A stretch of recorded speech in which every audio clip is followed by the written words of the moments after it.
नमस्कार दोस्तों, स्वागत है आपका हमारे यूट्यूब चैनल में। दोस्तों, आज हम आपके लिए एक बहुत ही ज्ञानवर्धक वीडियो लेकर आए हैं। आपसे एक विनती है कि आप इस वीडियो को पूरा लास्ट तक ज़रूर देखना और कमेंट सेक्शन में जय श्री राम ज़रूर लिख देना। तो चलिए दोस्तों, शुरू करते हैं हमारे इस वीडियो को। दोस्तों, चाहे कितने ही सगे हो, इन 3 लोगों पर कभी विश्वास नहीं करना चाहिए। एक समय की बात है, मध्य देश में एक बहुत सुंदर गांव था। उस गांव में एक चोर रहता था जो छोटी मोटी चोरी करके अपने परिवार का पालन पोषण करता था, लेकिन उस चोर के धन से उसके परिवार का पूरी तरह से खर्च नहीं चलता था। एक दिन उसने सोचा, पाप तो पाप होता है, चाहे छोटा हो या बड़ा। मैं चाहे छोटी छोटी चोरी करूं या बड़ी, रहूँगा तो चोर ही। पकड़े जाने पर दंड भी उतना ही मिलेगा, तो क्यों ना मैं कोई बड़ी चोरी करूं। ऐसा निश्चय करके उसने उस गांव के एक सेठ की तिजोरी लूटने की योजना बनाई। रात होने पर वह उस सेठ के घर में घुस गया। इसी तरह वह पहुंच गया जहां सेठ की तिजोरी थी। वहां पहुंचकर उसने देखा कि तिजोरी पर उस सेठ के घर के बाहर एक चौकीदार था। वह वहां पहरा दे रहा था। उस चौकीदार का सख्त पहरा देखकर चोर को लगा, अगर मैंने चोरी की कोशिश की तो शायद जीवित नहीं बच पाऊंगा। यह सोचकर वह उल्टे पांव लौट पड़ा। लौटते समय उसने सोचा, खाली हाथ लौटने से तो अच्छा है कि कुछ न कुछ तो यहाँ से ले ही चलूँ। मेरा यहाँ आना व्यर्थ नहीं होना चाहिए। चोर के दिमाग में विचार आया। वह चोर सेठ के शयन कक्ष में उसे जाना चाहिए, जहाँ सेठ सोता है। शायद इस समय सेठ अपने कपड़े उतारकर सो गया होगा। मैं सेठ के वस्त्र चुरा कर ले आऊँगा और उन्हें पहनकर आसानी से चोरी करके यहाँ से निकल जाऊँगा। चौकीदार को लगेगा कि मैं सेठ हूँ, वो मेरे रास्ते में नहीं आएगा और मेरा काम आसान हो जाएगा। ऐसा निश्चय करके चोर सेठ के शयन कक्ष के पास पहुंच गया। उसने धीरे से पर्दा हटाकर अंदर झांका और नज़ारा देखकर आश्चर्यचकित रह गया। उसने देखा कि सेठ गहरी नींद में सो रहे हैं और उनकी पत्नी अर्धनग्न अवस्था में पलंग पर बैठी हुई है। उसकी पत्नी को जागता देख चोर के हाथ पांव कांपने लगे। वह एक तरफ दीवार से सटक कर खड़ा हो गया और पत्नी के सो जाने का इंतज़ार करने लगा। थोड़ी देर के बाद फिर उसने पर्दा हटाकर देखा कि सेठ की पत्नी सोई नहीं है, क्योंकि सेठ की पत्नी अगर सो जाए तो वह सेठ के वश आए जाए। लेकिन चोर ने देखा कि सेठ की पत्नी अभी भी उस तरह बैठी हुई है। यह देखकर चोर ने सोचा, यह तो बहुत मुश्किल है। वह चोर वह रखी हुई टेबल पर बैठने लगा। जैसे ही वह टेबल पर बैठा, उस पर रखी पानी की बोतल नीचे गिर गई। इस आवाज़ से सेठ की नींद तो नहीं खुली, पर सेठ की पत्नी बाहर आ गई और चोर की गर्दन पर उसने पिस्तौल रख दी और बोली, कौन है तू और यहाँ किस लिए आया है? सच सच बता, वरना तेरा सिर मैं बंदूक की गोली से उड़ा दूंगी। चोर डर के मारे पसीने से लटपट हो गया, हाथ जोड़कर गिड़गिड़ाने लगा और बोला, सेठानी, मैं एक गरीब चोर हूँ और चोरी करने के उद्देश्य से मैं यहाँ आया हूँ। छोटी मोटी चोरी करके अपने परिवार का पालन पोषण करता हूँ। अगर आपने मुझे मार दिया तो मेरे बच्चे अनाथ हो जाएंगे। मैं वचन देता हूँ, इस बार मुझे छोड़ दो। मैं कभी दोबारा आपके घर की तरफ मुड़कर भी नहीं देखूंगा। मेरे छोटे छोटे बच्चे हैं, मुझ पर रहम करो। सेठानी को उस पर दया आ गई और उसने कहा, सुनो, मैं तुम्हें एक शर्त पर छोड़ सकती हूँ। मैं इस समय काम वासना से पीड़ित हूँ। यदि तुम मेरे साथ समागम करोगे तो मैं तुम्हें यहाँ से जाने दूंगी, वरना एक ही झटके में मैं तुम्हारे सिर पर गोली मार दूंगी। यह अनोखी शर्त सुनकर चोर और भी ज़्यादा घबरा गया। उसने कहा, रानी जी, यह आप क्या कह रही हो? मैं तो एक साधारण चोर हूँ और आप इतने बड़े घर की सेठानी हो। मैं मेरी क्या औकात है कि मैं आपके साथ ऐसा करूं? मेरे लिए तो यह सोचना भी बहुत बड़ा पाप है। सेठानी ने कहा, मैं कुछ नहीं सुनना चाहती हूँ। अगर तुम्हें अपनी जान प्यारी है तो जैसा कहती हूँ वैसा ही करो, वरना मरने के लिए तैयार हो जाओ। सेठानी का ऐसा प्रस्ताव सुनकर चोर की जान हलक में अटक गई। वह सोचने लगा, आज मैं बहुत बड़ी मुश्किल में फंस गया हूँ। अगर सेठानी की बात नहीं मानी तो भी मारा जाऊंगा, और मान ली तो भी मारा जाऊंगा। चोर बहुत बड़ी दुविधा में पड़ गया कि आखिर क्या करूं। अंत में उसने सेठानी के साथ समागम बात को स्वीकार कर लिया और बोला, सेठानी साहिबा, मुझे 2 मिनट का समय दे दो। मुझे बहुत ज़ोर से लघु शंका लगी है। पहले मुझे लघु शंका से निवृत्त होने दो, उसके बाद आप जैसा कहोगी मैं वैसा ही करने के लिए तैयार हूँ। सेठानी ने तुरंत उसे इशारे से शौचालय की तरफ इशारा कर दिया और चोर उस दिशा में चल पड़ा। सेठानी वहीं खड़ी होकर उसके लौटने का इंतज़ार करने लगी। चोर ने इस सेठानी की नज़र से बचकर वहाँ से भागने की कोशिश की। भागते भागते वह जब उस घर के गेट पर पहुँचा तो गेट पर वह चौकीदार ने उसे पकड़ लिया और उससे पूछताछ करने लगा। चोर डर से कांपता हुआ सच सच बताने लगा, मैं एक चोर हूँ और इस घर में मैं चोरी करने आया था, लेकिन सेठानी ने मुझे पकड़ लिया और छोड़ने के बदले एक शर्त रखी थी कि मैं उनके साथ समागम करूं। इसलिए मैं लघुशंका का बहाना बनाकर वहां से भाग आया। चौकीदार ने कहा, देख भाई, मैं तुझे एक शर्त पर जाने दूंगा। तुम्हें पुनः सेठानी के पास लौटकर जाना होगा और कहना होगा कि तुम उनके साथ समागम करने के लिए तैयार हो, लेकिन उससे पहले तुम्हें अपने हाथों से सेठ को मारना होगा। चौकीदार की यह शर्त सुनकर चोर के पांव तले जमीन खिसक गई। उसने सोचा, अब तो मौत निश्चित है। अगर मैंने सेठानी से यह बात कही तो सेठानी मुझे गोली से मार देंगी। मजबूरी में चोर वापस सेठानी के पास गया और बोला, सेठानी जी, मैं आपके साथ संबंध तो बना लूँगा, लेकिन मुझे एक बात का डर है कि अगर उस समय सेठ जाग गए तो ना आप बचे और ना मैं। सेठ जी हम दोनों को मार डालेंगी। इसलिए आपको एक काम करना होगा। आप अपने हाथ से सेठ को गोली मार दीजिए, फिर हम निडर हो जाएंगे। अगर आप इतना कर सके तो मुझे आपकी शर्त मंजूर है, वरना मैं आपके हाथों मरना उचित समझूंगा। आप मुझे मार दीजिए। काम के वशीभूत सेठानी चोर से कहने लगी, ठहरो, यह कौन सी बड़ी बात है। मैं अभी सेठ को मौत के घाट उतार दूंगी। इतना कहकर सेठानी ने दोनों हाथों से उस सोते हुए सेठ को गोली मार दी।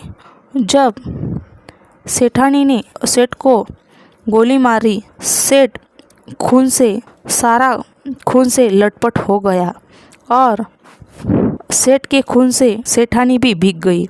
वह भयावह दृश्य देखकर सेठानी बेहोश होकर गिर पड़ी और उसी समय चोर वहाँ से फरार हो गया। सुबह सेठ के घर में शोर मच गया कि कोई सेठ जी को मार गया, मगर सेठ को मारने वाले का कोई पता नहीं चल पा रहा था। सब लोग बड़े आश्चर्य में थे कि सेठ को सोते हुए किसने मार डाला। इधर सेठानी भी दहाड़ मार मार कर रो रही थी। इस रहस्य को पूरे घर में केवल वह चौकीदार ही जानता था कि सेठानी और उस चोर में से किसी एक ने ही सेठ को मारा है, परंतु उसने इस बात की चर्चा किसी से नहीं की। सेठ के अंतिम संस्कार की पूरी तैयारी हो चुकी थी। उधर सेठानी ने घोषणा की कि वह अपने सेठ के साथ सती होना चाहती है। यह जानकर किसी ने सेठानी पर संदेह नहीं किया, क्योंकि अगर सेठानी ने सेठ को मारा होता तो वह सेठ के साथ सती क्यों होती।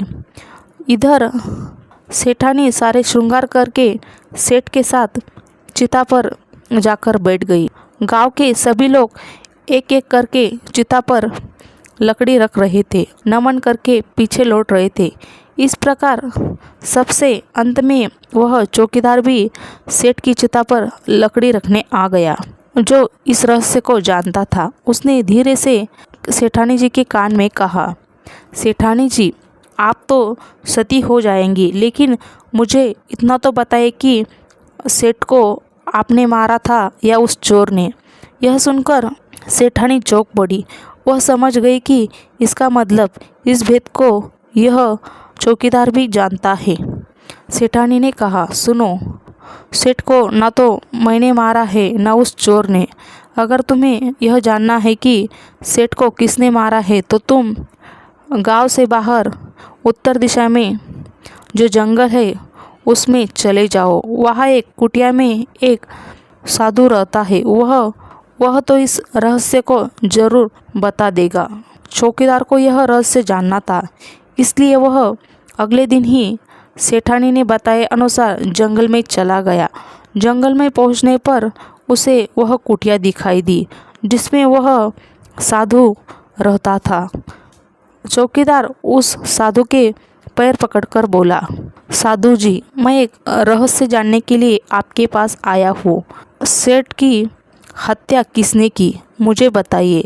साधु बाबा ने कहा, बेटा, अगर तुम्हें यह रहस्य जानना है तो तुझे एक काम करना होगा। मेरी कुटिया के बाहर एक घोड़ा बंधा हुआ है। तू एक तलवार से उसका सिर काट दे। सिर कटते ही घोड़े की दाढ़ वही गिर जाएंगी और उसका सिर हवा में लगेगा। फिर तुम उस घोड़े से सिर के कान पकड़कर लटक जाना। वह घोड़ा का सिर तुम्हें जिस जगह पर ले जाएगा वहाँ पहुंचकर तुझे तेरे सवाल का जवाब मिल जाएगा कि सेठ को किसने मारा है। चौकीदार ने वैसा ही किया। कुटिया से बाहर जो घोड़ा बंधा हुआ था, चौकीदार ने उसका सिर काट दिया। सिर कटते ही वह हवा में उड़ने लगा। उसने झपट कर घोड़े के दोनों कानों को पकड़ लिया। वह सिर उसे एक भयंकर वन के बीचों बीच ले गया। वहाँ एक गुफा था और उसके द्वार पर जाकर सिर नीचे उतर गया। चौकीदार सोचने लगा, इस जंगल में कोई भी इंसान दिखाई नहीं दे रहा है। यह कौन मुझे सेठ की मौत का रहस्य बताएगा। यह गुफा राक्षस की थी जिसमें वह राक्षस और उसकी बेटी रहती थी। शाम हो गई और राक्षस अपने भोजन के लिए बाहर गया हुआ था। गुफा के अंदर उसकी बेटी मौजूद थी। जैसे ही राक्षस की कन्या को किसी मनुष्य की गंध का एहसास हुआ, वह द्वार पर निकली। उसने देखा कि एक हट्टा कट्टा नौजवान गुफा के बाहर खड़ा है। राक्षस कन्या ने सोचा, अगर इसे खा लिया तो भूख मिट जाएंगी और जिंदा रखा तो कई काम आएगा। राक्षस कन्या ने तुरंत ही एक सुंदर लड़की का रूप बनाया और उसके सामने आकर खड़ी हुई। इतनी सुंदर स्त्री उसने पहले कभी नहीं देखी थी। चौकीदार उसे देखते ही उस पर मोहित हो गया। लड़की उसे अपनी गुफा में बुला लिया और उसके साथ समय बिताया। जब राक्षस के लौटने का समय हुआ तो लड़की ने उसे मक्खी बनाकर दीवार पर चिपका दिया। राक्षस आया और बेटी से पूछा, बेटी, मुझे मनुष्य गंध आ रही है। कोई इंसान हमारी गुफा में घुस आया है क्या? बेटी ने बहाना बनाते हुए कहा, पिताजी, कैसी बात कर रहे हैं? हमारे होते हुए कौन यहाँ आने की हिम्मत करेगा? मैं तो उसे कच्चा चबा जाऊंगी। इस तरह उसने राक्षस को गुमराह कर दिया। राक्षस कन्या रोज रात में उसे इंसान बना देती और दिन में मक्खी बनाकर दीवार पर चिपका देती। कई दिन बीत गए और अब चौकीदार को अपने परिवार की याद सताने लगी, लेकिन वह राक्षस कन्या के चुंगल से निकल नहीं पा रहा था। एक दिन उसे मौका मिल गया और वह रात में वहाँ से भाग निकला। भागते भागते कई दिनों बाद वह अपने गांव पहुँच गया। अपने घर पहुंचकर उसे बहुत खुशी हुई। अपने बच्चों से मिलकर वह बहुत प्रसन्न हुआ। वह सोचने लगा, अच्छा हुआ जो मैं वहाँ से चला आया, न जाने कब तक वह मुझे मक्खी बनाकर वहाँ रखती। इस तरह उस चौकीदार ने अपने घर पर रहते हुए काफ़ी दिन बीत गए। एक दिन उसे फिर उस लड़की की याद आई। अब तो दिन रात वह उसके ख्यालों में खोया रहता। उसकी सुंदरता को याद करके उससे मिलने की इच्छा करता। उसके बिना ना खाना अच्छा लगता, ना पीना। हर समय सोचता था कि उससे किस तरह मिलन होगा। चौकीदार उस राक्षस कन्या से मिलने के लिए तड़पने लगा और उसने फिर से उसके पास जाने का निश्चय किया। उसने सोचा, पिछली बार तो मुझे उस साधु ने वहाँ पहुँचा दिया था, लेकिन अब मैं वहाँ से भागकर आया हूँ, इसलिए मुझे रास्ता भी मालूम है। क्यों ना एक बार फिर से उस साधु बाबा की सहायता ले लूँ। ऐसा सोचकर साधु की कुटिया पर पहुँच गया और हाथ जोड़कर बोला, साधु जी, एक बार फिर से मुझे इस स्थान पर भेज दो जहाँ पहले भेजा था। अफवाह चौकीदार सेठ का हत्या का रहस्य भूल चुका था। राक्षस कन्या से मिलने की बेचैनी बढ़ती जा रही थी। चौकीदार के अंदर साधु के समझ में आ गया कि यह काम वासना की सहित है। साधु ने कहा, बेटा, पहले तो मेरे पास एक घोड़ा था जिसके कान पकड़कर तुम उस जगह पर चले गए थे। अब हमारे पास घोड़ा नहीं है, कैसे भेजूं मैं तुम्हें वहां तक? सिपाही ने कहा, साधु जी, मैं जीवन भर आपका गुलाम बनकर रहूँगा। एक बार मुझे उस लड़की से मिला दो। बेटा, मैं तुम्हें मिला तो दूँ, पर उसके लिए तुझे अपनी बेटी को यहाँ पर लाना होगा।